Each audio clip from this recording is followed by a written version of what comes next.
Hi students, welcome back to RSP. Thanks for stopping by Ronsar Physics. Today we are starting a new topic. That topic is the moving coil galvanometer. First we will recall the previous lecture video. In previous lecture video we have studied about the torque on a current carrying loop. And now the topic is moving coil galvanometer.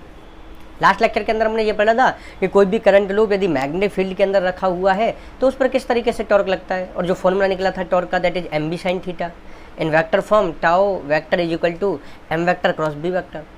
Okay, तो आज हम समझते हैं कि moving coil galvanometer क्या होता है. और इसके अंदर एक क्वेश्चन तो फिक्स होता ही है जो सीबीएसई एग्जाम के अंदर आता है, that is why the radial magnetic field is used in the moving coil galvanometer. Moving coil galvanometer के अंदर रेडियल फील्ड क्यों यूज किया जाता है. ओके, बेसिकली हम पहले तो ये समझते हैं कि इस मूविंग कॉइल गैल्वेनोमीटर जो होता है वो किस वर्क के लिए यूज होता है, किस लिए यूज होता है. देखो आपने ना फिजिक्स लैब के अंदर कुछ बॉक्स से देखे हैं ब्लैक कलर के, बेसिकली उन पे ऊपर वाइट कलर का स्केल होता है और वो एक ग्लास में बंधे हुए होते हैं, ग्लास होता है उनके ऊपर, स्केल के ऊपर. तो किसी पे लिखा होता है कैपिटल ए, किसी पे लिखा होता है कैपिटल वी, किसी पे लिखा होता है कैपिटल जी, किसी पे एम वी लिखा होता है, small M capital V, small M में लिखा होता है ना. तो बेसिकली जो कैपिटल ए होता है उसका मतलब होता है दिस इज एमीटर और ये करंट को मेजर करेगा. जिस पे लिखा होता है कैपिटल वी उसका मतलब होता है वोल्टमीटर और वो वोल्टेज को मेजर करता है. फिर कैपिटल जी जिस पे लिखा होता है उसका क्या वर्क होता है. तो पहले हमें ये समझना है कि कैपिटल जी जिस पे लिखा होता है वो वर्क क्या करता है. वो भी वर्क करता है करंट को मेजर करने का. अब एमीटर भी करंट को मेजर करता है, गैल्वेनोमीटर भी करंट को मेजर करता है. तो what is the basic difference between them, उनके बीच में बेसिक डिफरेंस क्या होगा.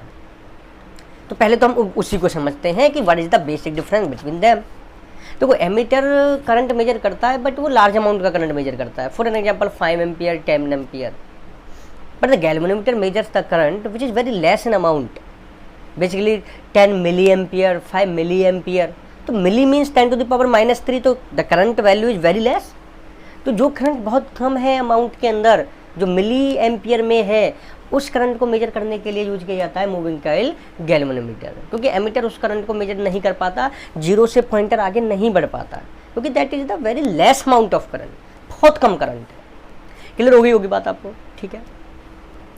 अब हम जो वो गैल्वेनोमीटर है जो हम फिजिक्स लैब के अंदर देखते हैं उनमें से एक टाइप का गैल्वेनोमीटर होता है मूविंग कॉइल गैल्वेनोमीटर, जिसे हमें समझना है जो हमारे सिलेबस के अंदर है.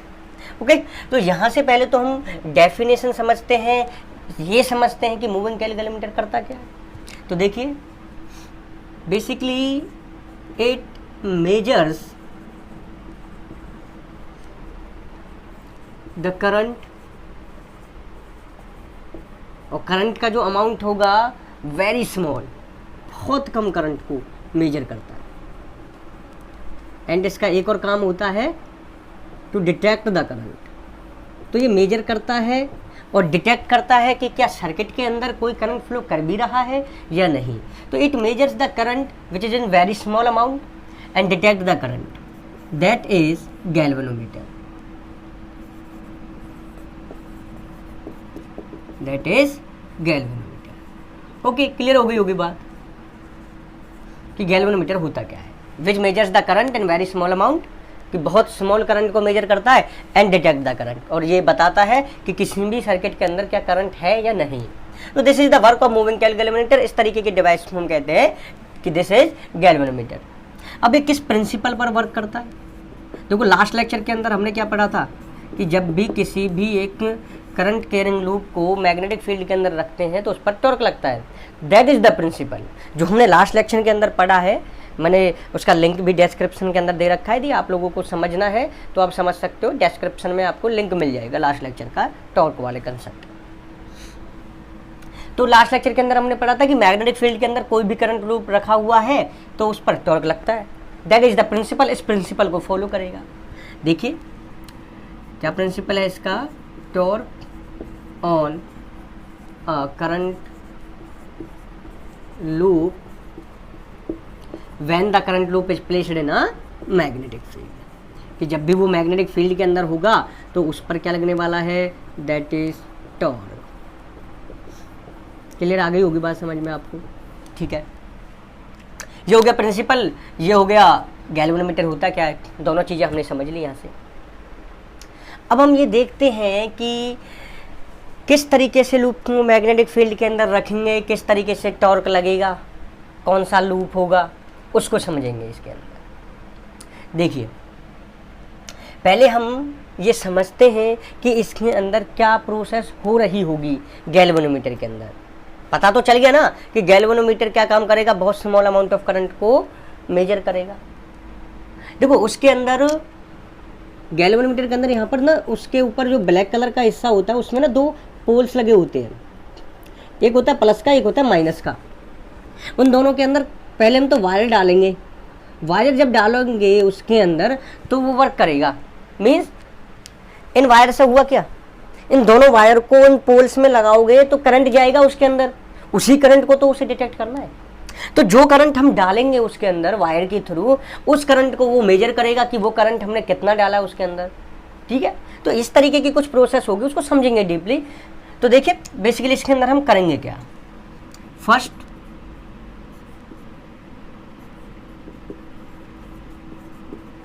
insert the wires in the poles, clear हो गया, एंड द करंट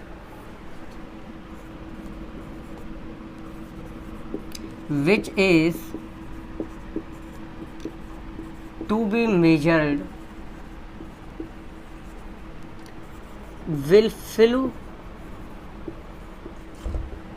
करंट जाएगा और वो करंट इन वायर के थ्रू इसके अंदर जो लूप है, लूप होगा उस लूप में एंटर करेगा, will flow in the loop and that loop is already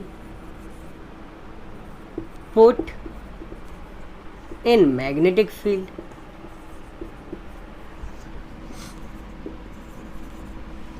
and then there will be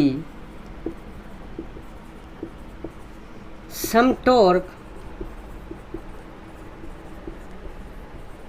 on that loop, उस लूप पर कुछ टॉर्क लगेगा। क्लियर हो गई बात। And to measure the amount of current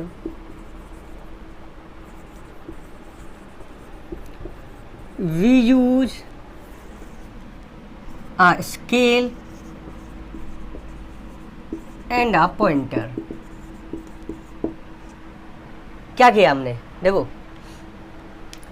first insert the wires in the poles, poles में हमने wire डाले, उन वायर के अंदर करंट है और वहां पर एक लूप है। करंट जब जाएगा लूप के अंदर तो लूप ऑलरेडी मैग्नेटिक फील्ड के अंदर रखा हुआ है, तो जब करंट जाएगा तो उस पर क्या लगेगा, टॉर्क लगेगा। क्लियर हो गई बात।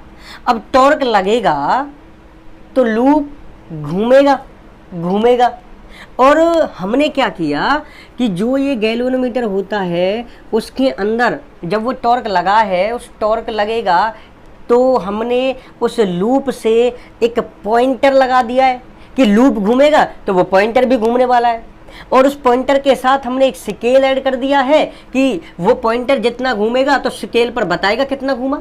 जैसे कि मान लो यहाँ पर 0 लिखा होगा, 1 2 3 4, यहाँ पर भी 1 2 3 एंड 4। यहाँ जैसे मान के चलो शुरुआत में पॉइंटर हमारा 0 पर है। अब जैसे ही लूप पे टॉर्क लगा, लूप घूमा, तो उस लूप से अटैच्ड क्या है, ये पॉइंटर, तो ये पॉइंटर भी घूमेगा। अब जैसे मान के चलो कि हमने 2 मिली एम्पियर का करंट डाला, 2 मिली एम्पियर का करंट डाला उसके अंदर, तो 2 मिली एम्पियर के अकॉर्डिंग टॉर्क लगेगा उस पर, लूप पर, तो उसी के अकॉर्डिंग पॉइंटर भी घूमने लगेगा। तो पॉइंटर हमने डाला है 2 मिली एम्पियर का करंट, तो पॉइंटर कहाँ जाकर के रुकेगा, 2 पर जाकर के रुकेगा। क्लियर आ रही है ना बात समझ में। एक बार मैं फिर से रिपीट करता हूँ कि जब हमने उस लूप के अंदर करंट डाला और वो लूप मैग्नेटिक फील्ड के अंदर रखा हुआ था तो टॉर्क लगना था। यदि मान लो हमने 2 मिली एम्पियर का करंट डाला तो 2 मिली एम्पियर के अकॉर्डिंग उस पर टॉर्क लगेगा लूप पर, उसी के अकॉर्डिंग इस पॉइंटर के अंदर डिफ्लेक्शन आएगी, और पॉइंटर के अंदर डिफ्लेक्शन कितनी आएगी कि वो 2 मिली एम्पियर तक जाएगा, फिर रुक जाएगा, क्योंकि 2 मिली एम्पियर का हमने उसके अंदर करंट डाला है। तो आई थिंक आपको समझ में आ गया होगा कि मैं कहना क्या चाह रहा हूँ। तो जितना करंट डालोगे उतना ही लूप घूमेगा, उतना ही लूप के अंदर टॉर्क आएगा, उतना ही फिर पॉइंटर भी घूमने वाला है। और उस पॉइंटर के साथ हमने एक स्केल लगाया हुआ है जिससे हमें ये पता चल जाएगा कि गैल्वेनोमीटर के अंदर रीडिंग कितनी आई है। तो 2 मिली एम्पियर का करंट डालोगे तो 2 पर जाकर के रुक जाएगा, तो हमें पता चल जाएगा कि 2 मिली एम्पियर करंट हमने उसके अंदर डाला हुआ है। तो यहाँ से हमें पता है कि जितना ज़्यादा करंट डालोगे उतना ज़्यादा टॉर्क लगेगा। तो देखिए कि मोर द करंट, कि हमने ज़्यादा करंट डाला, more the current, then torque will be more on the loop, then torque will be more. अब टॉर्क ज़्यादा होगा तो पॉइंटर में डिफ्लेक्शन ज़्यादा होगा, then deflection will be more. और डिफ्लेक्शन ज़्यादा होगी तो हमें रीडिंग भी ज़्यादा मिलने वाली है, then reading will be more. Clear, आगे बात समझ में? तो रीडिंग हमें आउटपुट में पता चल जाएगा कि कितना करंट हमने उसके अंदर डाला था। तो मोर करंट डालोगे तो मोर टॉर्क लगेगा लूप पर, मोर डिफ्लेक्शन आएगी हमारी पॉइंटर के ऊपर, लूप के अंदर भी, और मोर रीडिंग हमें मिल जाएगी। यदि लेस अमाउंट ऑफ करंट होगा तो less will be torque and less deflection in the pointer, then reading will be less. This is the process जो हमें समझनी है इस गैल्वेनोमीटर के अंदर होती है। क्लियर है? तो इसको नोट डाउन करो, स्क्रीनशॉट लो, फिर उसके बाद हम देखते हैं कि इसका कंस्ट्रक्शन किस तरीके से होता है। नाउ द कंस्ट्रक्शन पार्ट, हम देखते हैं कि किस तरीके से कंस्ट्रक्ट होता है galvanometer, that is moving coil galvanometer. देखो यहाँ पर एक लगा होता है टर्मिनल, दिस इज T1, उसके बाद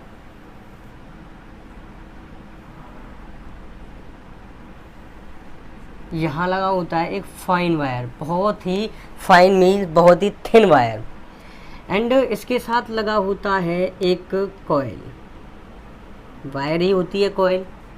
हमने उस कॉइल को इस तरीके से ट्रांसफॉर्म कर दिया, कॉइल बना दी हमने इस तरीके से। बहुत ही फाइन वायर, बहुत ही पतला वायर होता है, लेकिन यहाँ पर एक बात का हमें खास ध्यान रखना होगा कि ये जो वायर बना हुआ है इसके ऊपर कवरिंग जरूर होनी चाहिए, मीन्स इंसुलेटेड जरूर होना चाहिए। यदि इंसुलेटेड नहीं होगा तो ये वायर्स इतने बहुत ही क्लोज होते हैं कि जब करंट फ्लो करेगा तो एक दूसरे से टच होने की वजह से शॉर्ट सर्किट हो सकती है। तो इसलिए जो इतना भी वायर हमने यूज किया है ये पूरा का पूरा एक तो फाइन वायर होना चाहिए, मीन्स थिन वायर होना चाहिए, प्लस इंसुलेटेड वायर होना चाहिए, मीन्स उस पर ब्लैक कलर की रबरिंग होनी चाहिए। रबर होता है ना, ब्लैक कलर का रबर तुमने देखा होगा, वैसे तुमने कभी उसको छील करके देखा होगा वायर को, तो क्या दिखाई देता है, अंदर गोल्डन कलर का पार्ट दिखाई देता है, गोल्डन कलर का। तो गोल्डन कलर का होगा, लोगे उसको तो ये बहुत क्लोज है एक दूसरे के क्लोज। तो जब क्लोज है तो जब करंट इसके अंदर फ्लो करेगा तो शॉर्ट सर्किट होने की प्रॉब्लम हो सकती है, शॉर्ट सर्किट हो सकती है। तो शॉर्ट सर्किट हो जाएगी तो पूरा का पूरा गैल्वेनोमीटर खराब हो जाएगा। अब देखो ये कॉइल किस तरीके से है, जैसे कि फॉर एन एग्जांपल मैं आप लोगों से बोलूं कि ये एक बॉक्स है, अभी दिखाई दे रहा है सिलेंड्रिकल टाइप का, भूल जाओ सिलेंड्रिकल टाइप है, मान लो ये एक क्यूबॉइड है, क्यूबॉइड टाइप से है। तो यहाँ सरफेस दिखाई दे रहा है, ये सरफेस, ये स्क्वायर सरफेस होगा। अभी तो तुम्हें ये कैसे दिखाई दे रहा है, सर्कल सरफेस दिखाई दे रहा है ना। लेकिन ये सिलेंडर नहीं माना है मैंने, क्या माना है, एक क्यूबॉइड माना है। तो मुझे इस पर वायर लपेटना है, वाउंड बनाने, राउंड्स करने हैं। तो जैसे जैसे मैं लपेटूंगा वायर को, इस तरीके से लपेटूंगा, इस तरीके से। मान लो एक हो गया, 2 बार लपेट दिया, 3 बार लपेट दिया, 4 बार लपेट दिया, ये लपेटता जा रहा हूँ, क्या होते जा रहे हैं, कॉइल बनती जा रही है।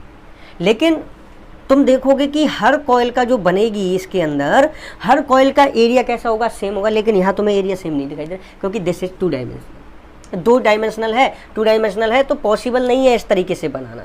ठीक है, तो यहाँ पर जितने भी कॉइल्स तुम्हें दिखाई दे रहे हैं लूप के अंदर, उन सभी कॉइल्स का जो एरिया है वो सेम है। एंड देन इसके नीचे एक स्प्रिंग लगी हुई होती है, स्प्रिंग का क्या रोल है वो भी समझेंगे हम। ठीक है, यहाँ पर हॉर्स शू टाइप की मैग्नेट होती है। मान लो this is north pole, this is south pole, clear है। इस डायरेक्शन में मैग्नेटिक फील्ड जाएगा।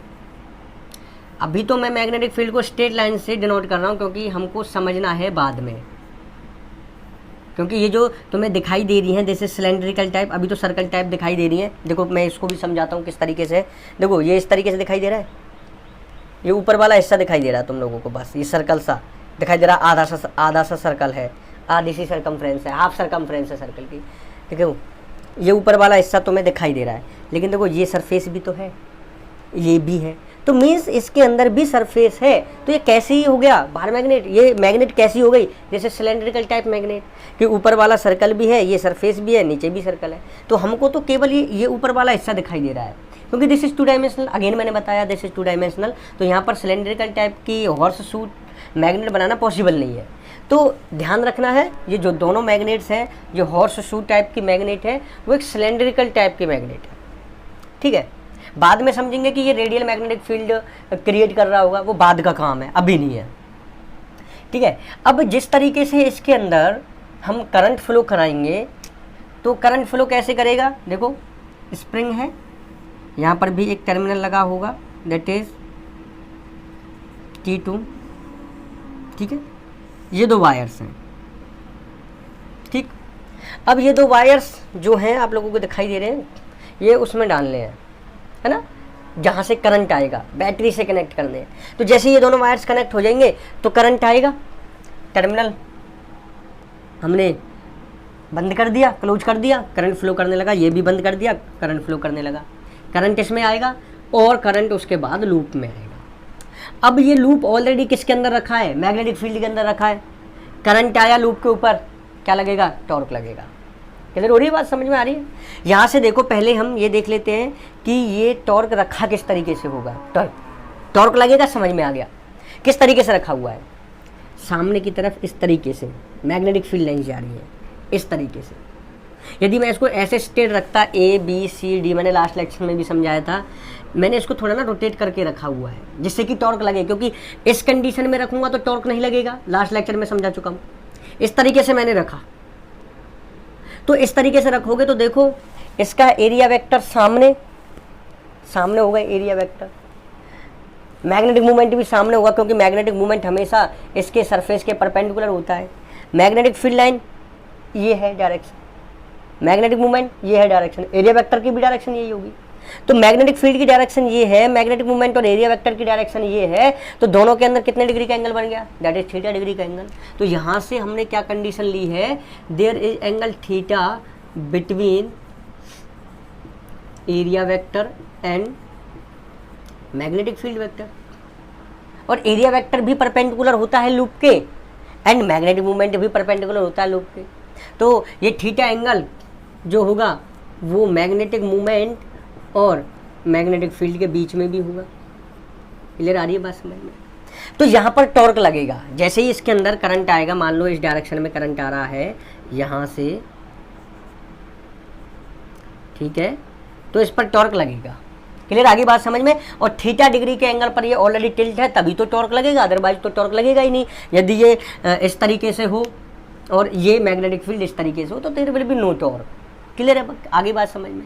तो यहाँ से देखिए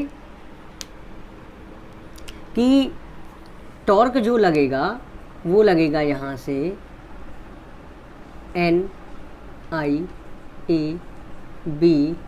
साइन थीटा, ये टॉर्क लगेगा। क्लियर आ रही है बात समझ में। यहाँ से उस पर टॉर्क लगेगा, कितना टॉर्क लगेगा, NIAB साइन थीटा। यहाँ से N क्या है, that is number of turns in loop. I क्या है, current in each coil, her coil के अंदर करंट I फ्लो होगा। A क्या है, एरिया ऑफ ईच लूप। अब देखो मैंने अभी पहले ही बता दिया था आप लोगों को कि हर लूप का एरिया सेम होगा, लेकिन यहाँ नहीं दिखाई दे रहा कि हर लूप का एरिया सेम है। तो मैंने क्या बताया था, मान लो ये क्यूबॉइड है, इसके ऊपर मैं वायर लपेट रहा हूँ, तो वायर लपेटता जाऊँगा। मान लो पहला टर्न लपेटा मैंने इस तरीके से, एक कॉइल बन गई, दूसरा लपेटा, 2 कॉइल हो गई। तो दोनों कॉइल का एरिया सेम ही तो होगा, मेरी बात समझ में, दोनों कॉइल का एरिया सेम होगा, लेकिन यहाँ दिखाई नहीं दे रहा क्योंकि ये 2 डायमेंशनल है, मैं पहले ही बता चुका हूँ। And theta is the angle between area vector and magnetic field vector and also between magnetic movement and magnetic field. ये हमने समझ लिया यहाँ से। टॉर्क कितना लगेगा, NIAB sin थीटा। अब देखो कि जैसे ही इस लूप के अंदर करंट आएगा, इस पर टॉर्क लगेगा। अब जब टॉर्क लगेगा, ये घूम रहा है, ये घूम रहा है, टॉर्क लग गया इस पर, मान लो इस तरीके से घूम रहा है, इस तरीके से, तो ये जो फाइन वायर है और जो स्प्रिंग है, इसका क्या होगा, क्योंकि ये फाइन वायर भी देखो इसी से टच है, इसी से अटैच है, क्योंकि ये तो पूरा वायर ही है, और ये स्प्रिंग भी इसी से लगी हुई है। तो जैसे ये टॉर्क लगेगा इस पर, लूप पर, तो इस फाइन वायर और इसमें क्या होगा, पहले इसको समझते हैं। देखिए, मान लो यहाँ हमने ये रस्सी लगा रखी है, और इस रस्सी से कोई ऐसे ही हमने एक ब्लॉक ले लिया, वैसे ही एक रॉड ले ली, रॉड को, कॉइल ले ली, कोई भी कॉइल को घुमा रहे हैं, तो इसमें क्या होगा, इस वायर में ट्विस्ट आएगा। ट्विस्ट देखो, समझते हैं कि एग्जांपल लेते हैं। आप लोगों ने देखा होगा झूलते हुए बहुत सारे बच्चों को, झूले पर झूलते हुए, तो जब हम जो झूला होता है उसको इस तरीके से गोल गोल घुमाते हैं, गोल गोल, तो जो उस पर रस्सी होती है उस पर बल पड़ने लगते हैं, बल को बोलते हैं ट्विस्ट, ट्विस्ट होने लगती है। फिर हम क्या देखते हैं कि जैसे ही हम उसको छोड़ देते हैं, तो जिस डायरेक्शन में हमने उसको घुमाया था झूले को, उससे अपोजिट डायरेक्शन में अब घूमने लगता है जब हम उसको छोड़ देते हैं, अपना फोर्स हटा लेते हैं। इसका मतलब क्या है कि जैसे ही टॉर्क लगा रहे थे, हम उस झूले को घुमा रहे थे, तो रस्सी में भी, रोप में भी एक टॉर्क आ रहा था, लेकिन वो अपोजिट डायरेक्शन में आ रहा था, है ना। और जैसे तुम देखोगे कि उस पर टॉर्क लगाते जा रहे हो, तो उसमें भी, रस्सी में भी टॉर्क बढ़ता जा रहा है अपोजिट डायरेक्शन में। कैसे पता चलता है कि तुमने पहले थोड़े से लेस फोर्स से उसको घुमाया, गोल गोल सर्कल टाइप टॉर्क लगाया, अचानक देखोगे कि अब घूम नहीं रहा, तो फिर तुमने और टॉर्क लगाया, और फोर्स लगाया, जैसे और टॉर्क लगा, तो फिर ज़्यादा फोर्स लगा, तब तुम उसको घुमा पाए। इसका मतलब क्या हुआ था कि जब तुमसे वो घुमाया नहीं जा रहा है, तुम्हें और फोर्स लगाना पड़ेगा। उस पॉइंट पर टॉर्क तुम्हारे द्वारा लगने वाला उस झूले में और उस रस्सी द्वारा अपोजिट डायरेक्शन में लगने वाला टॉर्क दोनों बराबर हो गए थे। यही बात समझ में। जैसे कि एक दूसरा और एग्जांपल लेते हैं। चाबी वाली गाड़ी तो बहुत देखी होगी, छोटे, जब आप लोग छोटे थे, हम भी छोटे थे, तो खिलौनों से खेलते थे। तो हमने एक ऐसा खिलौना भी देखा था जिसमें ना, एक मान लो गाड़ी होती थी, उसमें चाबी भरते थे, और चाबी भरते थे तो वो चलती थी। तो देखो, जब हम उसमें चाबी भरते थे, तो पहले तो चाबी भरी, आसानी से भरी जा रही है, एक पॉइंट ऐसा आता है कि हमें और फोर्स लगाना पड़ता है, जब जाकर के चाबी भरी जाती है ना। तो क्या हुआ कि जैसे जैसे तुम चाबी भर रहे थे, उसके अंदर अपोजिट डायरेक्शन में भी टॉर्क लग रहा था, और जैसे जैसे तुमने फोर्स लगाया, टॉर्क लगता गया, एक पॉइंट पर तुम्हारे द्वारा लगने वाला टॉर्क और अपोजिट डायरेक्शन में उसके द्वारा लगने वाला टॉर्क दोनों बराबर हो गए थे। अब तुम्हें और फोर्स लगाना पड़ेगा जिससे और टॉर्क लगे, और फिर जब वो तुम छोड़ते हो चाबी को, तो जब वो चलता है तो तुम क्या देखते हो कि चाबी अपोजिट डायरेक्शन में घूम रही है। क्या हो रहा है, चाबी अपोजिट डायरेक्शन में घूम रही है। तो वो अपोजिट टॉर्क है कि जितना टॉर्क तुमने लगाया, बदले में वापस भी तुम्हें टॉर्क मिला। That is the revenge torque, बदले का टॉर्क, जिसे हम बोलते हैं दैट इज रीस्टोरिंग टॉर्क। पढ़ा है क्लास 11th के अंदर काफ़ी। रिस्टोरिंग फोर्स क्या होता है कि स्प्रिंग में जिस डायरेक्शन में फोर्स लगा रहे हो, अपोजिट डायरेक्शन में स्प्रिंग भी लगाती है force, that is the restoring force. तो उसी तरीके से जैसे टॉर्क लग रहा है इस लूप पर, तो ये रस्सी में एक बदले का टॉर्क भी प्रोड्यूस होता जा रहा है, क्रिएट होता जा रहा है, जिसको हम बोलेंगे रिस्टोरिंग टॉर्क। बात समझ में आई। देखो कि हमने टॉर्क लगाया, टॉर्क लगाते जा रहे हैं, टॉर्क ज़्यादा लगाते जाओगे, एक पॉइंट ऐसा होगा कि जितना टॉर्क तुम लगा रहे हो और उस रस्सी में जितना टॉर्क लगता जा रहा है अपोजिट डायरेक्शन में, वो दोनों बराबर होंगे, फिर तुम्हें और टॉर्क लगाना पड़ेगा। तो if torque is more by applying, कि तुम्हारे द्वारा टॉर्क लगाने जो लग रहा है वो ज़्यादा हो रहा है, तो रीस्टोरिंग टॉर्क जो लगेगा वो भी तो ज़्यादा हो जाएगा। नहीं आ रही बात समझ में? कि जितना टॉर्क तुम लगाते जाओगे रिस्टोरिंग टॉर्क जो लगेगा वो भी तो बढ़ता चला जाएगा, और एक पॉइंट ऐसा होगा कि दोनों टॉर्क बराबर होने वाले हैं। तो जहाँ से हमें ये बात समझ में आई, जो यहाँ से हमने समझी, उसको यहाँ अप्लाई करते हैं कि जैसे जैसे ये लूप में टॉर्क लगता जा रहा है, मान लो ये इस डायरेक्शन में टॉर्क लग रहा है, ऐसे घूम रहा है, ऐसे ऐसे इस तरीके से घूम रहा है, ठीक है, तो इसमें भी अपोजिट डायरेक्शन में एक टॉर्क लगने लगेगा, अपोजिट टॉर्क, जिसे हम बोलेंगे दैट इज रीस्टोरिंग टॉर्क। क्या बोलने वाले हैं उसको हम? रीस्टोरिंग टॉर्क मीन्स बदले का टॉर्क। जनरल लैंग्वेज में बोले तो बदले का टॉर्क, वापस मिल रहा है, जितना लगाते जाओगे उतना ही वापस मिलता जाएगा, एक पॉइंट पर दोनों बराबर होने वाले हैं। क्लियर आ रही होगी बात समझ में? तो यहाँ से हमें ये पता चला कि जो टॉर्क आप लगाओगे और जो टॉर्क तुम्हें अपोजिट डायरेक्शन में बदले का जो टॉर्क मिलेगा दैट इज रिस्टोरिंग टॉर्क, वो दोनों बराबर होंगे एक समय के बाद, है ना। कैसे बराबर होंगे? देखो, तुमने 2 मिली एम्पियर का करंट डाला, 2 मिली एम्पियर के करंट डाला, 2 मिली एम्पियर के करंट के अकॉर्डिंग इसमें टॉर्क लगा, इसमें 2 मिली एम्पियर के अकॉर्डिंग टॉर्क लगा, तो 2 मिली एम्पियर के अकॉर्डिंग इसमें डिफ्लेक्शन आई लूप के अंदर, तो इसमें भी ट्विस्ट आएगा 2 मिली एम्पियर के अकॉर्डिंग ही, है ना। 2 मिली एम्पियर के अकॉर्डिंग ही इसके अंदर भी डिफ्लेक्शन आएगा, और 2 मिली एम्पियर के अकॉर्डिंग ही जब डिफ्लेक्शन आएगी तो रिस्टोरिंग टॉर्क भी 2 मिली एम्पियर के अकॉर्डिंग ही आएगा।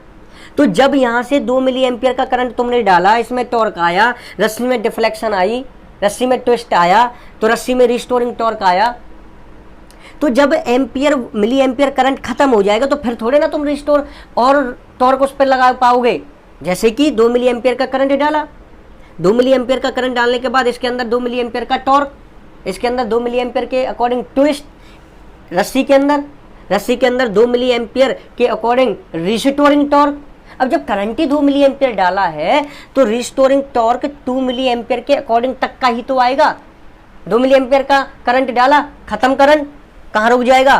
पॉइंटर 2 मिली एम्पियर पर रुक जाएगा, और 2 मिली एम्पियर पर रुकने के बाद वहां पर जो टॉर्क उस 2 मिली एम्पियर से क्रिएट हुआ और 2 मिली एम्पियर से रिस्टोरिंग टॉर्क क्रिएट हुआ, दोनों बराबर हो गए, दोनों बराबर हो गए भाई। अब वो पॉइंटर आगे 2 मिली एम्पियर से नहीं बढ़ सकता क्योंकि हमने करंट ही 2 मिली एम्पियर तक का डाला है। आ रही होगी बात समझ में? एक बार फिर से रिपीट कर देता हूं कि 2 मिली एम्पियर का करंट डाला, देखो यहां लिख देता हूं, 2 मिली एम्पियर का करंट डाला, ठीक है, 2 मिली एम्पियर का करंट डाला तो 2 मिली एम्पियर का क्या आया? टॉर्क इसके लूप के अंदर। इसके अकॉर्डिंग इसके अंदर ट्विस्ट आया, कितने का? 2 मिली एम्पियर का। 2 मिली एम्पियर का इसके अंदर ट्विस्ट आया तो इसके अंदर रिस्टोरिंग टॉर्क आया, कितने का? 2 मिली एम्पियर का।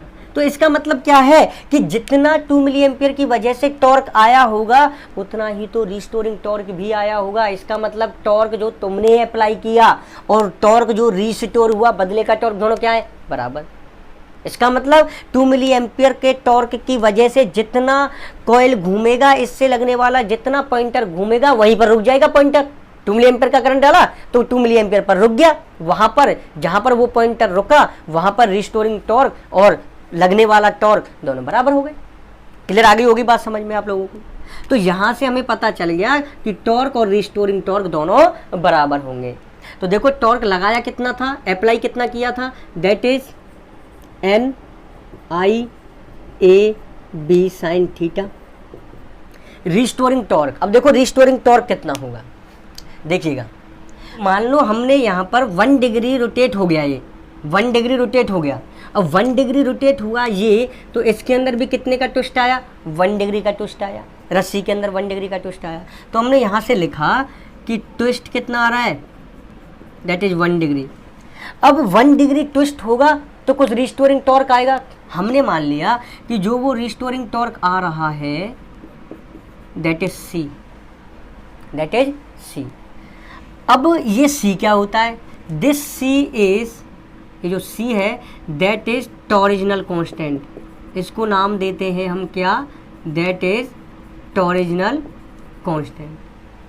अब इस टॉरिजिनल कांस्टेंट का मतलब क्या होता है, इसको समझते हैं कि जब इस लूप के अंदर 1 डिग्री टॉर्क हुआ तो इसके अंदर 1 डिग्री ट्विस्ट हुआ, तो रस्सी के अंदर और इस स्प्रिंग के अंदर 1 डिग्री ट्विस्ट होने पर कितना रिस्टोरिंग टॉर्क क्रिएट होगा, that restoring torque is called torsional constant. एक बार दोबारा से रिपीट करेंगे कि 1 डिग्री टॉर्क 1 डिग्री रोटेट होने के बाद लूप का 1 डिग्री रोटेट होने के बाद इसके अंदर 1 डिग्री ट्विस्ट आने के बाद कितना रिस्टोरिंग टॉर्क इस वायर के अंदर डेवलप होगा, that restoring torque is called the torsional constant. अब मान लो कि 2 डिग्री का ट्विस्ट आया, कि ये 2 डिग्री रोटेट हुआ, तो इस वायर के अंदर 2 डिग्री का ट्विस्ट आया, तो कितना रिस्टोरिंग टॉर्क होगा, दैट इज 2c। यदि 3 डिग्री का आएगा तो कितना ट्विस्ट होगा, कितना टॉर्क निकल करके आएगा, दैट इज 3c। और यदि 4 होगा तो कितना आएगा restoring torque, that is 4c। और यदि 5 डिग्री का एंगल हो कि 5 डिग्री के एंगल पर ये ट्विस्ट हो रहा है, तो कितना होगा, दैट इज 5c। कितना आ रहा है, दैट इज 5c। तो इसका मतलब हमने यहाँ पर जितना भी करंट डाला, जितने एंगल पर भी ये लूप रोटेट हुआ, उतने ही एंगल पर ये रस्सी के अंदर ट्विस्ट आया, तो उस एंगल की वजह से जो रिस्टोरिंग टॉर्क आएगा, दैट इज टॉर्जनल कांस्टेंट, और उसकी वैल्यू कितनी होगी, दैट इज 5c। तो हमने यहाँ से देखा कि जब हमने 5 डिग्री का ट्विस्ट उसके अंदर आया, रस्सी के अंदर आया 5 डिग्री का ट्विस्ट, तो रिस्टोरिंग टॉर्क कितना हो गया, दैट इज 5c। क्लियर हो गया पॉइंट। तो यहाँ से हमने ये समझा कि टॉर्जनल कांस्टेंट क्या होता है, और उस रोप के अंदर जो रिस्टोरिंग टॉर्क आएगा उसकी वैल्यू कितनी होगी, दैट इज 5c। और हम ये समझ ही चुके थे कि जो टॉर्क अप्लाई किया जा रहा है और जो टॉर्क रिस्टोर होगा दोनों बराबर होने वाले हैं। तो यहाँ से torque applied equal to torque restoring. Torque apply हमने कितना किया था, दैट इज NIAB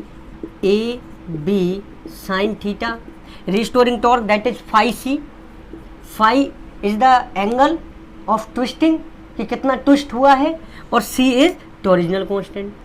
तो यहाँ से हम I की वैल्यू निकालेंगे तो ये आएगा 5c divide by NAB sign theta.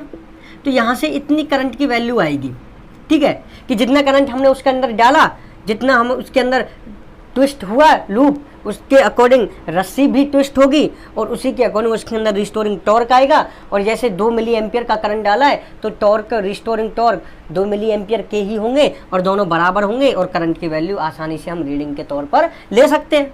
तो यहाँ से जब हम ध्यान से देखें इस इक्वेशन को, तो 5 इज द ट्विस्टिंग एंगल, कि कितना ट्विस्ट हो रहा है, रोप कितनी ट्विस्ट हो रही है, लूप कितना ट्विस्ट हो रहा है, दैट इज द एंगल। तो जैसे जैसे करंट की वैल्यू ज़्यादा हो जाएगी तो ज़्यादा 5 एंगल होगा, ज़्यादा ट्विस्ट होगी रस्सी, ज़्यादा ट्विस्ट होगी spring. Come value of current होगी तो कम ट्विस्ट होगा। इसका मतलब 5 जो एंगल है, that is the variational angle, change हो सकता है। c is the torsional constant, already पढ़ चुके हैं। n is the number of turns in that loop, कि वो जो लूप थी उसके अंदर कितने नंबर ऑफ टर्न्स थे, दैट इज n।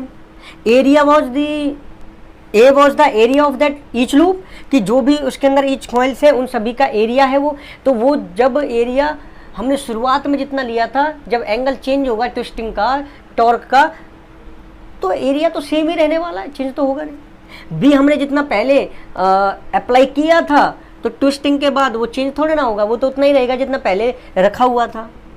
अब थीटा क्या है, theta is the angle between area vector and magnetic field, या फिर magnetic movement and magnetic field, इन दोनों के बीच का एंगल था।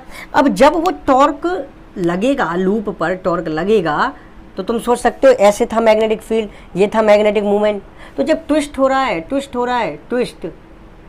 टॉर्क लग रहा है, ट्विस्ट हो रही है लूप, तो हर बार वो थीटा डिग्री का एंगल चेंज ही तो हो रहा है। इसका मतलब ये थीटा भी वेरिएशनल है, चेंज होगा, तो साइन थीटा भी चेंज होगा। क्लियर आ रही है बात समझ में। तो यहाँ से हमें दिखाई दे रहा है इस इक्वेशन नंबर ए के अंदर से कि फाई भी चेंज हो सकता है, ये साइन थीटा भी चेंज हो सकता है। तो I is proportional to phi divide by sine theta, ये आ गया यहाँ से। अब देखो शुरुआत में हमने क्या पढ़ा था, more is the current, more is torque, more is deflection, more is twisting, then more is reading.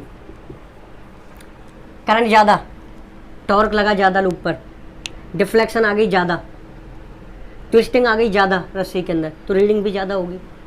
Current कम होगा, टॉर्क कम होगा, डिफ्लेक्शन कम होगी, ट्विस्टिंग कम होगी, रीडिंग कम आएगी। नहीं आ रही बात समझ में? तो इसका मतलब क्या हुआ कि जितना ज़्यादा करंट होगा वो उस ट्विस्टिंग के एंगल, वो डिफ्लेक्टिंग एंगल पर ही तो डिपेंड कर रही है वैल्यू ऑफ करंट जो रीडिंग के अंदर आएगी, रीडिंग के तौर पर आएगी। तो इस साइन थीटा कहाँ से आ गया? इस स्टेटमेंट के अकॉर्डिंग तो साइन थीटा होना ही नहीं चाहिए, वो थीटा डिग्री का एंगल होना ही नहीं चाहिए, क्योंकि ये थीटा साइन थीटा इन्वर्स हो रहा है, current is inversely proportional to sine theta. इसका मतलब ये जो कैलकुलेटिव तरीके से हमने जो स्टेटमेंट यहाँ से निकाली है वो इस स्टेटमेंट को रॉन्ग कर रही है, जबकि ये स्टेटमेंट बिल्कुल सही है, क्योंकि जितनी ज़्यादा करंट उसके अंदर तुम डालोगे उतना ज़्यादा टॉर्क लगेगा, उतना ज़्यादा डिफ्लेक्शन आएगी, उतनी ज़्यादा ट्विस्टिंग आएगी रोप के अंदर, तो उतनी ज़्यादा रीडिंग आने वाली है। वो स्टेटमेंट तो हमारी ठीक है। इसका मतलब हमें इस कैलकुलेटिव स्टेटमेंट को ठीक करना पड़ेगा। इसका मतलब केवल फाई डिग्री पर, फाई एंगल पर डिपेंड करना चाहिए, उस डिफ्लेक्टिंग एंगल, उस ट्विस्टिंग एंगल पर डिपेंड करनी चाहिए वैल्यू ऑफ करंट जो रीडिंग के अंदर आने वाली है। इसका मतलब हमें साइन थीटा को यहाँ से हटाना पड़ेगा। और साइन थीटा को किस तरीके से हटा सकते हो कि if theta is equal to 90 degree then sine 90 will be 1। Sine 90 की वैल्यू कितनी हो जाएगी? 1 हो जाएगी। और साइन 90 यहाँ रखोगे तो अपने आप ही साइन थीटा गायब हो जाएगा। इसका मतलब वहाँ से फिर आई कितना जाएगा? I is directly proportional to phi. और ये जो इक्वेशन बी है ये इस स्टेटमेंट को बिल्कुल सही कर रही है, बिल्कुल सही साबित कर रही है इस स्टेटमेंट को जो हमने शुरुआत में पढ़ी थी। इसका मतलब होना हमारा ये चाहिए, ना कि ये। तो इसका मतलब हमें यहाँ से साइन थीटा को हटाना पड़ेगा, थीटा को 90 डिग्री करना पड़ेगा, साइन 91 हो जाएगा, साइन थीटा गायब हो जाएगा। अब ये थीटा है किसके बीच का एंगल? थीटा एंगल था एरिया वेक्टर, मैग्नेटिक फील्ड, या फिर हम बोले मैग्नेटिक मूवमेंट और मैग्नेटिक फील्ड, इनके बीच का एंगल था। देखो किस तरीके से यहाँ से हमने ये मैग्नेट ले रखी थी, इस तरीके से हमने वहाँ पर लूप ले रखा था ऐसे,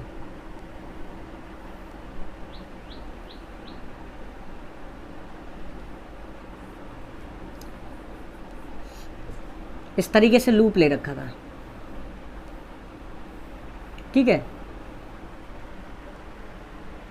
यहाँ पर हमने इस तरीके से लूप ले रखा था। अब ये किस तरीके से था? देखो ये बॉक्स है, इसके ऊपर मैंने वायरिंग लगा रखी है, ऐसे लपेट रहा हूँ मैं, लपेट रहा हूँ इसको, लपेट रहा हूँ, लपेटते जा रहा हूँ, लपेटते जा रहा हूँ। और ये इस तरीके से मैग्नेटिक फील्ड्स के बीच में रखा हुआ है, इस तरीके से। यहाँ एक है, यहाँ पोल है, यहाँ एक पोल है, नॉर्थ पोल साउथ पोल, इस तरीके से रखा हुआ है, ऐसे बीच में, इस तरीके से रखा हुआ है बीच में, दोनों आसपास हैं ये, और बीच में ये रखा हुआ है। तो जब मैं इसको ऊपर से देखूंगा, ऊपर से देखूंगा तो मुझे केवल ये हिस्सा दिखाई देगा ऊपर वाला। इस बार इसका भी मैग्नेट का जो ये पोल है ये ऊपर वाला हिस्सा दिखाई देगा, ये ऐसे इस पोल का भी केवल ऊपर वाला हिस्सा दिखाई देगा। तो मैं यहाँ से केवल वो टॉप व्यू लेता हूँ, ये सर्कल और इसके ऊपर कवरिंग ऑफ वायर, मैं वो ले लेता हूँ, टॉप व्यू ले लेता हूँ। और उससे समझते हैं कि किस तरीके से हम इस थीटा को 90 डिग्री कर पाएंगे और किस तरीके से साइन थीटा को यहाँ से रिमूव कर पाएंगे। देखिए जब मैंने इसका टॉप व्यू यहाँ से ड्रॉ किया, टॉप व्यू ऑफ गैल्वेनोमीटर, तो किस तरीके से होगा? देखिए यहाँ से इस तरीके से ऊपर से दिखाई देंगे, इस पे लूप्स, वायर जाता हुआ दिखाई देगा ऊपर से, इस तरीके से दिखाई देगा, नहीं देगा? दोबारा से देखो, यहाँ इस तरीके से लपेटते जा रहा हूँ, लपेटते जा रहा हूँ वायर, लपेटते जा रहा हूँ, तो ये जो सर्कल दिखाई दे रहा है इसके ऊपर से वायर जाता हुआ दिखाई देगा, ऊपर से सरफेस पर से। तो वो ही व्यू हमने यहाँ पर बनाया है, that is the top view. ऊपर से मैं देख रहा हूँ सिचुएशन को, एक बार देख लेता हूँ, आप लोगों को दिखाई दे रहा है सारा कुछ, ठीक है, दैट्स फाइन। ये आपको दिखाई नहीं दे रहा होगा, यहाँ से लाइन ये थोड़ा मैं नीचे कर देता हूँ इसको, अब दिखाई दे रहा होगा आप लोगों को, ठीक है। तो this is north pole, this is south pole, clear है? अब देखिए यहाँ से जो ये मैंने यूज किया है, जिसके ऊपर मैं, इस बॉक्स के ऊपर मैं वायर लपेटता जा रहा हूँ, ये बना हुआ है सॉफ्ट आयरन का। इसकी शेप कैसी है? Cylindrical shape. कैसी शेप है बेटा? सिलेंड्रिकल शेप, ठीक है। एंड हमने जो ये मैग्नेट्स यहाँ से ली है, इनकी शेप भी कैसी है? Cylindrical shape. ये तो मैंने पहले ही बताया था कि इनकी शेप कैसी होनी चाहिए, सिलेंड्रिकल शेप होगी। बताया था किस तरीके से, ये रखा हुआ है, देखो ये किस तरीके का शेप है, सिलेंड्रिकल शेप। केवल ये ऊपर वाला हिस्सा हमें दिखाई दे रहा है, ये टॉप व्यू हमने यहाँ पर देख रहे हैं बस, ठीक है। अब देखो यहाँ से जो भी मैग्नेटिक फील्ड, अब देखो यहाँ से जब हमारे पास स्ट्रेट होता है, स्ट्रेट, तो ऐसे स्ट्रेट लाइन जाती है मैग्नेटिक फील्ड की, स्ट्रेट। लेकिन ये देखो सर्कल टाइप का दिखाई दे रहा है, सिलेंड्रिकल टाइप का दिखाई दे रहा है, दिखाई दे रहा है ना। तो इसका मतलब ये पूरा का पूरा जो मैग्नेटिक फील्ड लाइंस होंगी वो किसी एक पॉइंट पर जा रही होंगी, ऐसा हमें दिखाई देगा, ऐसा हमें सीम होगा। इसका मतलब मान लो यहाँ पर वो मिडिल पॉइंट है, वो मिडिल पॉइंट, तो इसका मतलब जितनी भी मैग्नेटिक फील्ड लाइंस हैं वो सारी की सारी इसकी तरफ कॉन्सेंट्रेटेड हो रही होंगी, सारी की सारी मैग्नेटिक फील्ड लाइंस इस तरीके से। ऐसे ही यहाँ से भी हमें दिखाई देगा,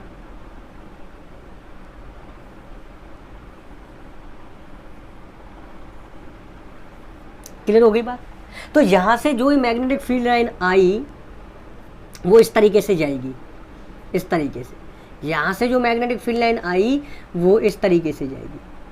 अब ये जो तुम्हारा बना हुआ है वो जो बॉक्स है वो सॉफ्ट आयरन का है, और सॉफ्ट आयरन हमारा फेरोमैग्नेटिक मटेरियल होता है। क्या होता है?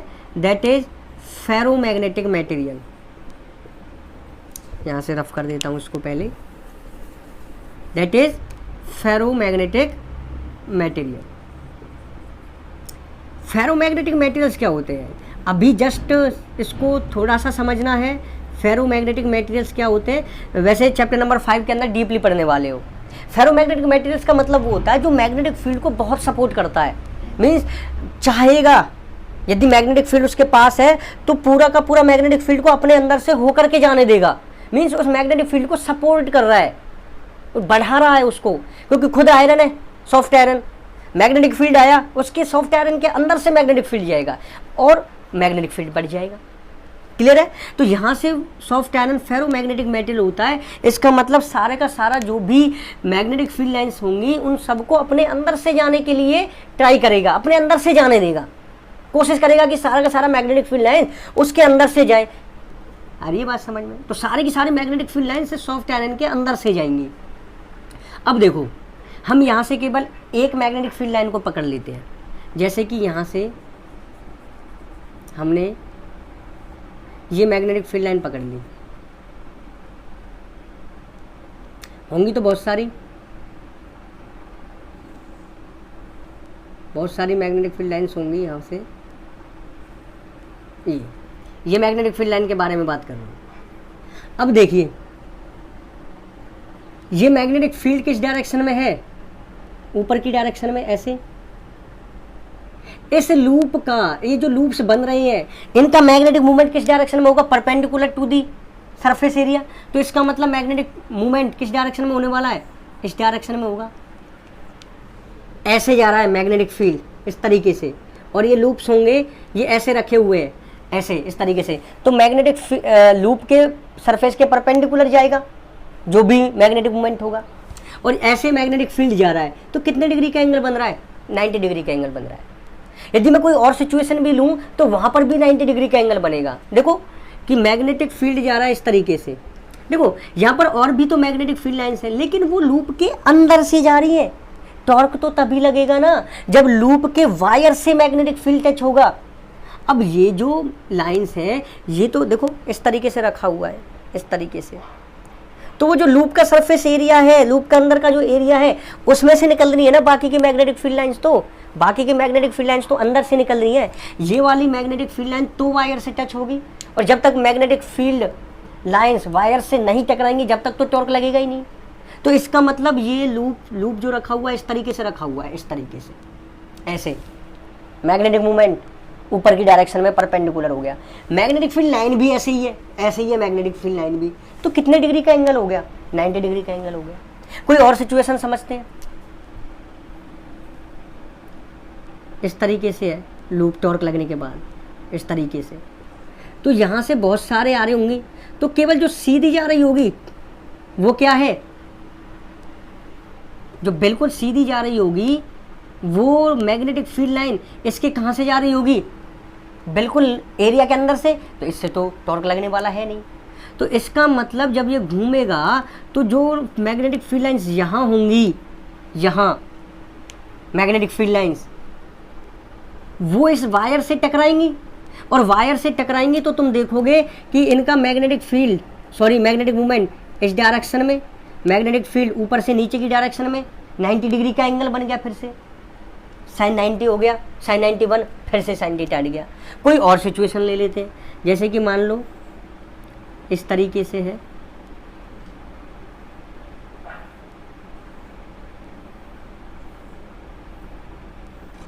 यहाँ से ये मैग्नेटिक फील्ड लाइन गई। अब ये मैग्नेटिक फील्ड लाइन्स है, और भी बहुत सारी मैग्नेटिक फील्ड लाइन्स है, लेकिन वो जो ये वाली और ये वाली मैग्नेटिक फील्ड लाइन्स होंगी ये तो लूप के एरिया के अंदर से जा रही है ना, तो इनका तो कोई फायदा है नहीं, प्रॉफिट है ही नहीं। तो यहाँ से ये मैग्नेटिक फील्ड लाइन गई इस तरीके से जो वायर से टकराएगी, और मैग्नेटिक मूवमेंट होगा इस डायरेक्शन में, फिर से कितने डिग्री का एंगल बन रहा है, 90 डिग्री का एंगल, फिर से sin 90 मीन्स थीटा 1। तो किसी भी सिचुएशन पर तुम देखोगे तो वहाँ पर कोई ना कोई एक मैग्नेटिक फील्ड लाइन तो मैग्नेटिक मूवमेंट के साथ 90 डिग्री का एंगल बना रही होगी, बाकी की मैग्नेटिक फील्ड लाइन्स लूप के एरिया के अंदर से जा रही होंगी, उनसे टॉर्क लगने वाला नहीं है, केवल उस लाइन मैग्नेटिक फील्ड लाइन से लगेगा जो मैग्नेटिक मूवमेंट के साथ 90 डिग्री का एंगल बना रही है। तो हमेशा क्या देख रहे हो कि इस सिलेंड्रिकल शेप होने की वजह से और इस आयरन, सॉफ्ट आयरन के फेरोमैग्नेटिक मटेरियल की प्रॉपर्टी होने की वजह से हमेशा थीटा डिग्री कभी ना कभी एक पॉइंट पर तो 90 डिग्री मिल ही रहा है। हर पॉइंट पर जैसे जैसे टॉर्क लगता रहेगा वो पॉइंट चेंज होता रहेगा जब मैग्नेटिक मूवमेंट और मैग्नेटिक फील्ड के बीच में 90 डिग्री का एंगल होगा। आई होप आपको समझ में आया होगा कि थीटा की वैल्यू 90 डिग्री कैसे हो रही है। क्लियर है? एक सिचुएशन और समझ लेते जिससे और अच्छी तरीके से समझ में आए। देखो ये है, अब की बार ये ऐसे है, इस तरीके से वायर, बहुत सारी मैग्नेटिक फील्ड लाइन जा रही होंगी, ऊपर वाली ये वाली कहाँ जा रही होगी, लूप के एरिया के अंदर से, तो कोई फायदा नहीं है, टॉर्क नहीं लगेगा। ये मैग्नेटिक फील्ड लाइन ये वाली तो वायर से टकरा करके जाएगी, इनका मैग्नेटिक मूवमेंट कहाँ होगा, नीचे की तरफ, एरिया वेक्टर और मैग्नेटिक मूवमेंट की डायरेक्शन सेम होती है हमेशा लूप के perpendicular, this is the magnetic movement. ये मैग्नेटिक फील्ड की लाइन्स, ये मैग्नेटिक फील्ड लाइन, कितने डिग्री का एंगल, 90 डिग्री का एंगल। क्या देख रहे हो, हमेशा ये देख रहे हो कि थीटा की वैल्यू कितनी है, दैट इज 90 डिग्री। ओके, तो यहाँ से हमें पता चल रहा है कि थीटा की वैल्यू हमेशा 90 डिग्री होती जा रही है। क्लियर है? तो यहाँ से हमने समझ लिया कि थीटा की वैल्यू 90 डिग्री दो वजह से होगी, एक तो सिलेंड्रिकल शेप की मैग्नेट्स की वजह से और इसका फेरोमैग्नेटिक होना, दैट इज सॉफ्ट आयरन, ये फेरोमैग्नेटिक मटेरियल है वो सिलेंड्रिकल शेप के अंदर है और मैग्नेट्स भी सिलेंड्रिकल शेप के अंदर है। इट मीन्स यहाँ पर थीटा की वैल्यू 90 डिग्री होती जा रही है। क्लियर? आगे बात समझ में? हमारा काम हो जाएगा, उस स्टेटमेंट को प्रूफ कर देगा, उस स्टेटमेंट को सही कर देगा कि हमारी साइन थीटा यहाँ से हट गया, I is directly proportional to phi, this statement is proved, ये स्टेटमेंट ठीक हो गई। क्लियर हो गया? अब यहाँ से देखो मैं क्वेश्चन बता रहा था कि रेडियल मैग्नेटिक फील्ड क्यों यूज करते हैं। तो रेडियल मैग्नेटिक फील्ड पहले होता क्या है, सारा का सारा मैग्नेटिक फील्ड लाइंस एक ही पॉइंट पर कॉन्सेंट्रेटेड हों, सारे के सारे मैग्नेटिक फील्ड लाइंस कहाँ जाने की कोशिश कर रहे हैं, इस पॉइंट पर, एक ही पॉइंट पर, उसी को तो बोलते हैं रेडियल मैग्नेटिक फील्ड, कि सारी की सारी मैग्नेटिक फील्ड लाइंस एक ही पॉइंट पर जाने की कोशिश करती हैं, एक ही पॉइंट से गुजरने की कोशिश करती हैं। तो यहाँ से वही दिखाई दे रहा है, सारी की सारी मैग्नेटिक फील्ड लाइंस इस पॉइंट से गुजरने की कोशिश कर रही हैं, this is the radial magnetic field. इसी मैग्नेटिक फील्ड को क्या कहते हैं, रेडियल मैग्नेटिक फील्ड। तो यहाँ से हमें समझ में आ गया कि रेडियल मैग्नेटिक फील्ड जब होगा सिलेंड्रिकल शेप को करने के लिए, जब सिलेंड्रिकल शेप होगा तो रेडियल मैग्नेटिक फील्ड क्रिएट होगा, और रेडियल मैग्नेटिक फील्ड क्रिएट होने की वजह से थीटा की वैल्यू हर पॉइंट पर 90 डिग्री होती जा रही है, और साइन थीटा की वैल्यू 90 डिग्री होने से साइन 91 होता जा रहा है, और हमारा I is directly proportional to phi आ रहा है। आई थिंक आपको समझ में आ गया होगा यहाँ से कंप्लीट। ठीक, अब यहाँ से जब थीटा की वैल्यू 90 डिग्री हो गई, साइन 91 हो गया, तो देखो करंट की वैल्यू कितनी आ जाएगी, that is I is equal to, यहाँ से साइन थीटा को रिमूव कर दो, that is phi C divide by N A B sine, sorry sine theta तो रिमूव हो गया, तो यहाँ से कितना आ गया करंट की value, that is I equal to 5C divide by NAB। This is the value of current जो कैलकुलेट होकर के आएगी मूविंग कॉइल गैल्वेनोमीटर से। क्लियर है? आई थिंक आपको समझ में आ गया होगा बहुत अच्छी तरीके से। और यहाँ से जो रेडियल मैग्नेटिक फील्ड वाला कंसेप्ट है ये 2 नंबर में हमेशा आता है एग्जाम के अंदर। क्लियर है? तो यहाँ से स्क्रीनशॉट लो और राइट डाउन करो नोट्स को, फिर मैं बताता हूँ आप लोगों को कि सेंसिटिविटी क्या होती है, वोल्टेज सेंसिटिविटी या फिर करंट सेंसिटिविटी क्या चीज़ें होती हैं उनके बारे में समझते हैं। ठीक है, देन हम यहाँ पर लेक्चर को फिर फिनिश करेंगे सेंसिटिविटीज़ को समझने के बाद। और नेक्स्ट लेक्चर वीडियो के अंदर हम ये देखेंगे कि किसी भी मूविंग कॉइल गैल्वेनोमीटर को वोल्टमीटर में किस तरीके से कन्वर्ट कर सकते हैं या फिर एमीटर में किस तरीके से कन्वर्ट कर सकते हैं। तो स्क्रीनशॉट लो, फिर हम सेंसिटिविटीज के बारे में समझते हैं।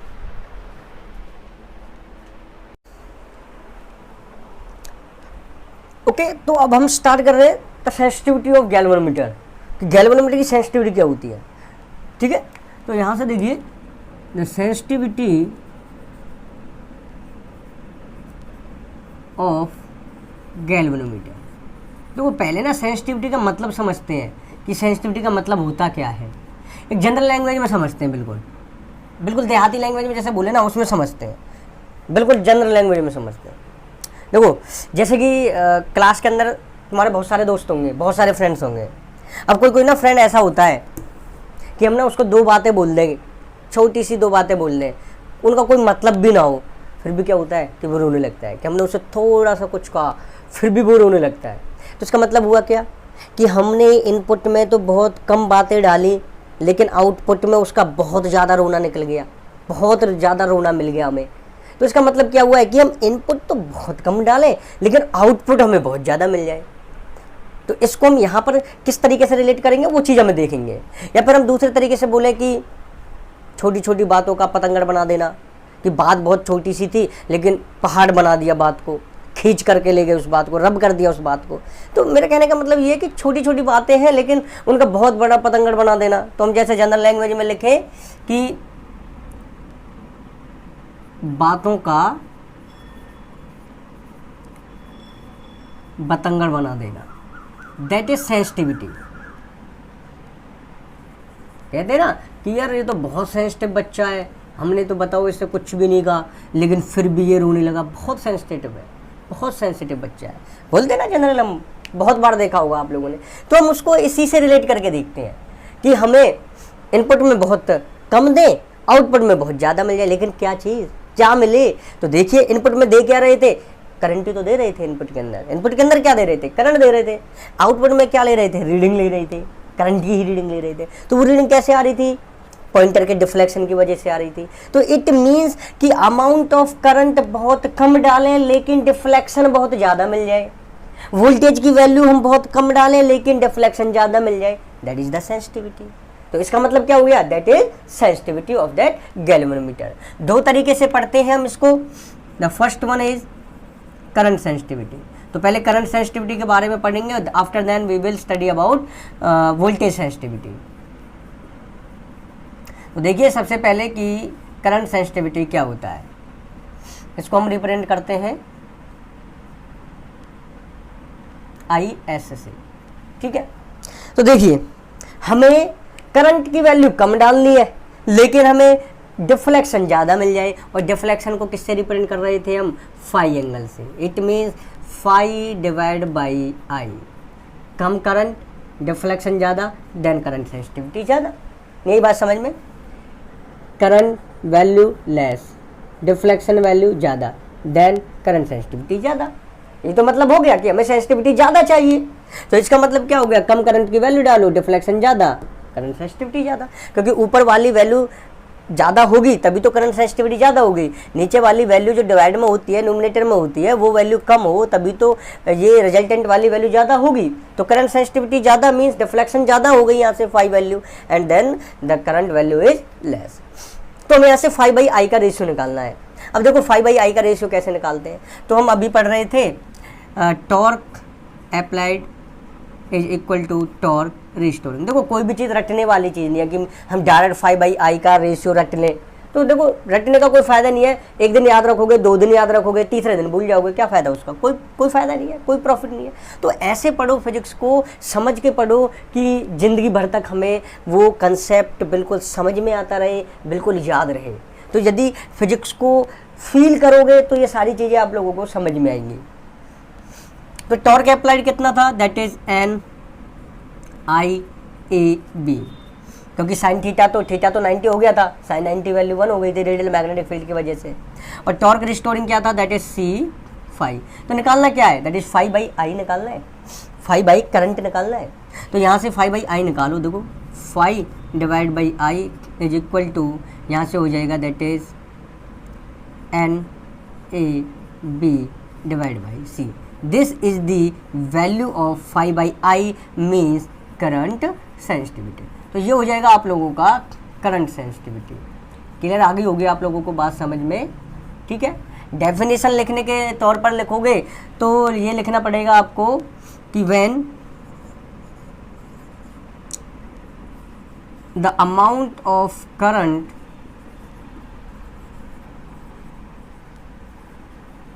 is less but we get large deflection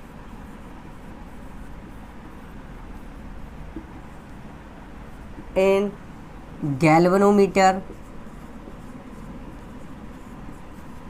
that is called current sensitivity, उसे हम कहते हैं करंट सेंसिटिविटी। ओके, आपको समझ में आ गया होगा कि मैं करंट सेंसिटिविटी के अंदर क्या आपको पढ़ाना चाह रहा हूँ। After then point number 2, that is galvano sensitivity, galvano नहीं, that is voltmeter sensitivity, that is voltmeter sensitivity. Galvanometer का कंसेप्ट चल रहा है तो इसलिए बार बार गैल्वेनोमीटर का ही ध्यान आ रहा है कि गैल्वेनोमीटर लिखना है। तो क्या पढ़ रहे हैं हम, that is voltmeter sensitivity.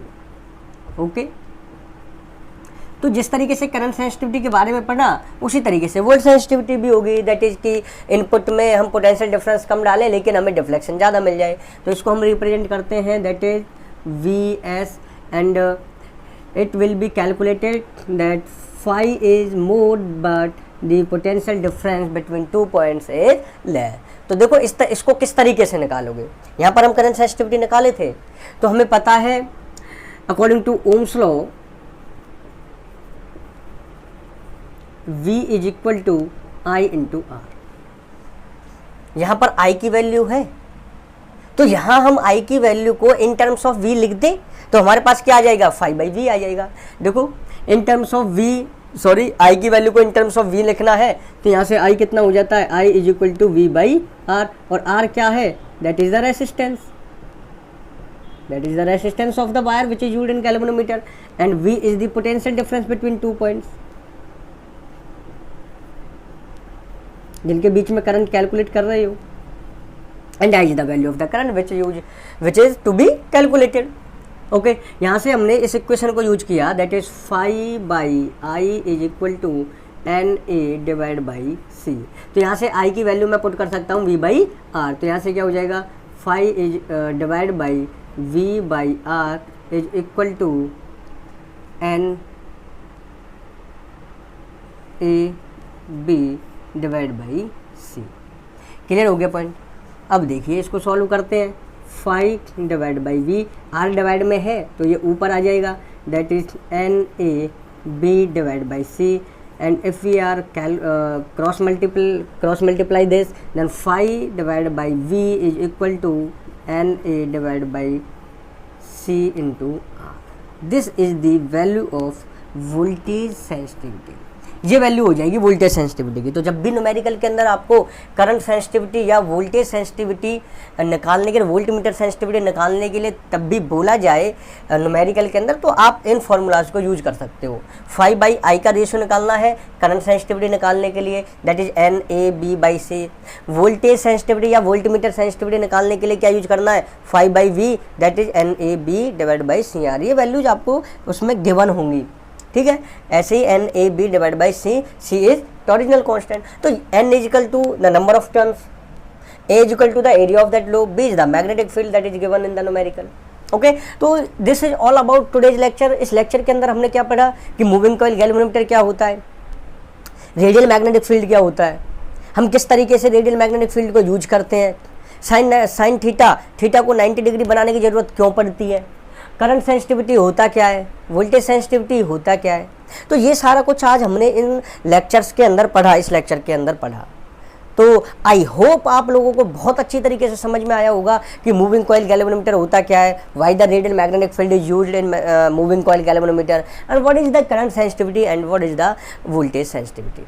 Okay जल्दी ही मिलते हैं नेक्स्ट लेक्चर वीडियो के साथ, जिसमें अंदर हम ये पढ़ने वाले हैं कि हम किसी भी मूविंग कॉइल गैल्वेनोमीटर को एमीटर में किस तरीके से कन्वर्ट कर सकते हैं, किसी भी मूविंग कॉइल गैल्वेनोमीटर को वोल्ट मीटर में किस तरीके से कन्वर्ट कर सकते हैं। तो हम ये नेक्स्ट लेक्चर वीडियो के अंदर पढ़ेंगे, और वहाँ से सीबीएसई बोर्ड एग्जाम के अंदर एक न्यूमेरिकल जरूर आता है, और उस न्यूमेरिकल को करना बहुत आसान होता है यदि हमने ये थ्योरी समझ ली कि हमने किस तरीके से मूविंग कॉइल गैल्वेनोमीटर को वोल्ट मीटर या फिर एमीटर में कन्वर्ट किया। उस कंसेप्ट को हमने समझ लिया तो कभी भी हम उस तरीके के न्यूमेरिकल्स को करने में हेजिटेशन कभी नहीं करेंगे, कभी भी हमें डिफिकल्ट नहीं लगने वाले न्यूमेरिकल। तो ओके फिनिश करते हैं आज का लेक्चर, जल्दी मिलते हैं नेक्स्ट लेक्चर वीडियो के साथ। Till then do whatever you want to do, but don't go outside, be safe because your life is very important for all of us. Okay, thank you.